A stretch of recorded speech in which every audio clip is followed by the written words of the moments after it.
नमस्कार सर्वांना, Rupali delicious kitchen मध्ये आपलं स्वागत आहे।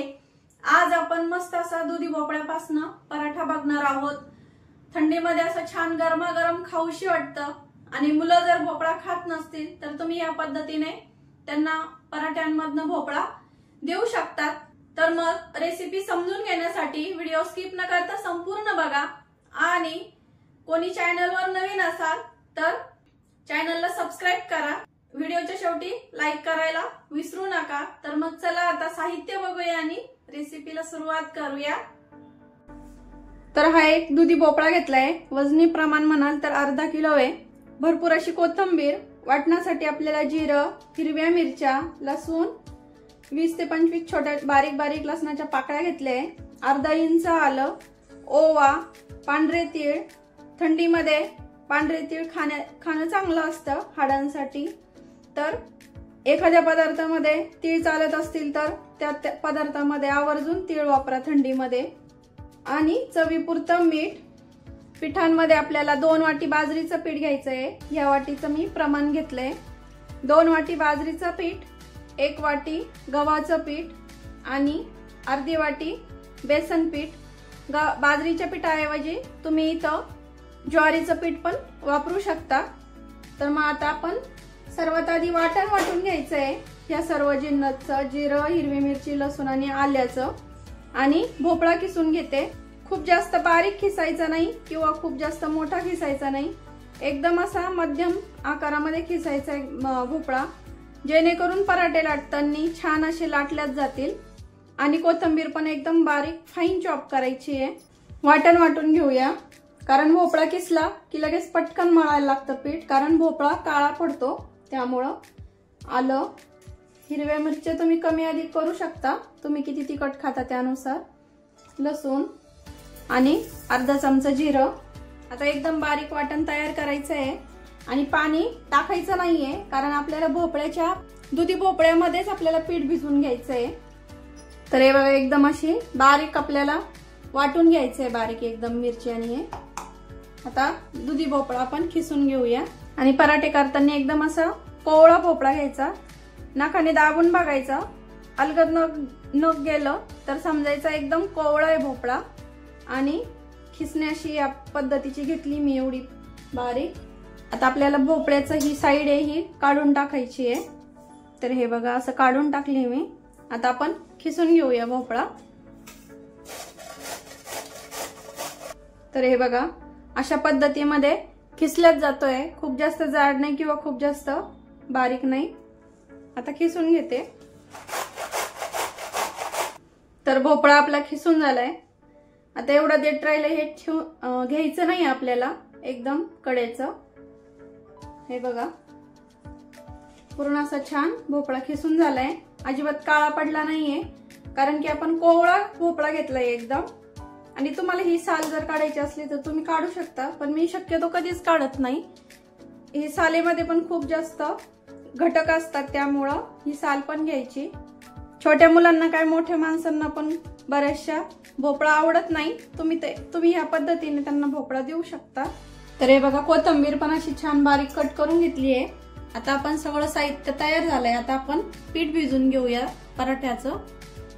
भोपळा टाकून घेऊया खिसलेला, भरपूर अशी कोथिंबीर, 2 चमचे मी इथं तीळ घेतले ते पण टाकून घेऊ, अर्धा चमचा ओवा, चवीपुरतं मीठ आणि वाटून घेतलेलं आपल्याला इथं वाटण टाकून घ्यायचंय हे। तर आपल्याला आता हे सर्व साहित्य असंच मिक्स करायचंय।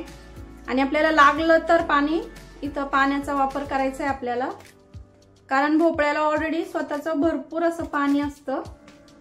भोपळ्याचं मी खिसून घेतल्याच्या नंतर अजिबात पिळून वगैरे घेतला नाहीये भोपळा, त्यामुळं याच्यातच भोपळ्याच्या खिसलेल्या भोपळ्यामध्येच एवढं पीठ मळ्यात जातं। आणि आवश्यकतेनुसार आपल्याला नंतर पाणी टाकून घ्यायचंय, आधीच पाणी टाकू नका, नाही तर पीठ पातळ होऊ शकतं। आपल्याला हे घट्ट पीठ मळून घ्यायचंय, चपातीच्या पिठासारखं।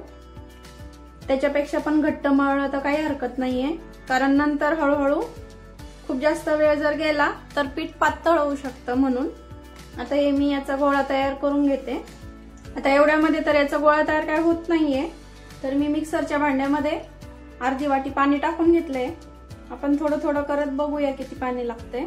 शक्यतो खूप जास्त आधीच पाणी टाकायचं नाही, थोडं थोडंच टाकायचं, कारण आपल्याला एकदम घट्टसर गोळा तयार करायचा आहे. तर अर्धी वाटी पाणी घेतलं होतं, त्यातलं मी अर्धच पाणी वापरलंय, म्हणजे अर्ध्या वाटीचं अर्ध पाणी. आता थोडंसं तेल लावायचं आपल्याला याला आणि अजून थोडंसं मळून घ्यायचं तेलामध्ये.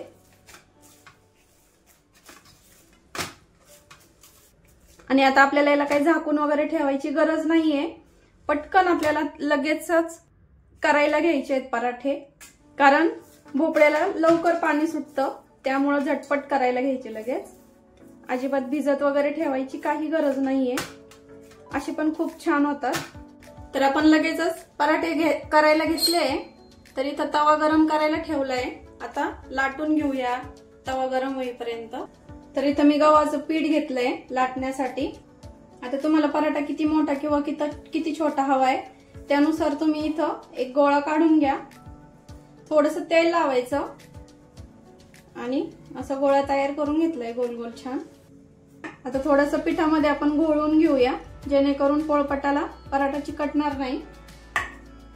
आणि अलगद हाताने लाटून घ्यायचंय. आपण भरपूर असं याच्यामध्ये बाजरीचं पीठ टाकलंय, त्यामुळं तो थोडासा चिरल्याच जातो साईडनी. त्यामुळं शेवटी आपण त्याला नीट करून घेऊ शकतो. दिसायला ओबडधोबड दिसला तरी खायला खूप छान लागतो हा पराठा. चिकटत असेल तर थोडंसं पीठ टाकायचंय. भोपळा आरोग्यासाठी खूप चांगला असतो, पण मुलं किंवा मोठी माणसं पण आवडीने असं खात नाही. याचा ज्यूस पण चांगला असतो पिलेला. एकदम असं पातळ लाटून घ्यायचं आहे. चिरत असलं तर काही अडचण नाहीये, नंतर लास्टला त्याच्या कडा अशा मिटून घेतल्या की गोल दिसतो. पण आणखीन एक ट्रिक सांगते गोल दिसण्यासाठी, म्हणजे मुलांना देण्यासाठी. आपण तर खाऊ शकतो असा, पण मुलं खात नाही ना, म्हणून त्यांच्यासाठी असं ताट आणि कट करून घ्यायचं आहे. ताट घेऊन आणि त्याच्या कडा कट करून घ्यायच्या, किंवा सुरीच्या साहाय्याने पण आपण कट करू शकतो. तर तवा पण आपला गरम झालाय. तर मी हा लोखंडी तवा घेतलाय, त्यामुळे पहिल्या पराठ्यासाठी आपण आधी तेल टाकून घेणार आहे, जेणेकरून चिकटणार नाही पराठा. हे बघा, कट केल्यामुळं छान असा गोल दिसतोय. आणि आपण याच्यात भरपूर असा भोपळा टाकलेला आहे, त्यामुळे पण तो चिरतो जरा. आणि बाजरीच्या पिठामुळे पण काही हरकत नाहीये. भरपूर असा भोपळा पोटामध्ये जातो, हे जास्त महत्वाचं आहे. आणि हिवाळ्यामध्ये बाजरी खाणं पण चांगलं असतं. तर आपल्याला आता मीडियम गॅसवरती पराठे भाजून घ्यायचे मस्त खरपूस असा. आणि तुम्ही हे ऑइल फ्री ही करू शकता, बिना तेलाचे. अजिबात तेल नाही टाकलं तरी काही हरकत नाहीये. पहिला पराठा शेकेपर्यंत आपण दुसरा पराठा पण इथं लाटून घेऊया. तुम्ही इथं तेल तूप कशाचा पण इथं वापर करू शकता. दिसायला एवढे छान दिसत आहेत, खायला तेवढेच छान लागतात. हे एकदम टेस्टी लागतात. आता खमंग असे भाजून घेते मी. तर बघू शकता खमंग असा आपला पराठा छान भाजून झालाय. आता काढून घेऊया. तर अशा एखाद्या जाळीवर काढते मी, म्हणजे खालून असं पाणी सुटणार नाही. आणि आधी सारखाच दुसरा पण मी इथं तयार करून घेतलाय, तो पण आपण शेकून घेऊया. थोड्याशा कडा चिरले की कट करून घ्यायचा ताटाने, किंवा तसाही खाल्ला तर काही अडचण नाहीये. आता हा शेकून घेऊया पराठा, आणि मी बाकी सर्व असेच करून घेणार आहे. हा पण आधीच्याच पराठ्यासारखा छान असा खमंग शेकून घ्यायचा आहे. तुम्हाला थोडासा मऊ आवडत असेल तर एकदम जास्त फुल गॅस करा. फुल गॅसवर भाजायचा मस्त छान असा प्रेस करत करत उलटण्याच्या साह्याने. नाहीतर मीडियम गॅसवर भाजला खरपूस तरी काही हरकत नाहीये. तुम्हाला तुमच्या आवडीनुसार तेल तूप इथं तुम्ही टाकून घेऊ शकता. हे बघा, एकदम असे मऊ लुसलुशीत तयार होतात. छोट्या मुलांना पण तुम्ही डब्याला देऊ शकता, नाश्त्याला करू शकता. अगदी पौष्टिक आहे. खरं तर हे पौष्टिक आहे एकदम पराठे, त्यामुळे नाश्त्याला पण तुम्ही करू शकता. सकाळच्या घाई गडबडीमध्ये झटपट होतात. पीठ भिजवत ठेवायची गरज नाही का काहीच नाही. छान भाजलाय, काढून घेऊया. आता बाकी सर्व मी असेच करून घेणार आहे. तर मस्त गरमागरम आपले पौष्टिक दुधी भोपळ्याचे पराठे एक तयार आहे। इथं करायला सोपे आणि खायला पण तेवढेच पौष्टिक असे पराठे आपण इथं तयार केलेले आहे। तुम्ही नक्की करा ट्राय आणि रेसिपी आवडलीच असेल तुम्हाला त्यामुळे लाईक करायला विसरू नका। रेसिपी तर आवडलीच असेल त्यामुळे लाईक शेअर सबस्क्राईब करायला विसरू नका। रेसिपी नक्की ट्राय करा कारण घरचं जेवण हे खरंच स्वादिष्ट असतं। अशाच नवीन छान छान रेसिपींसोबत पुन्हा भेटूया। तोपर्यंत असे छान छान पराठे करा आणि मस्त खा। तोपर्यंत बाय बाय।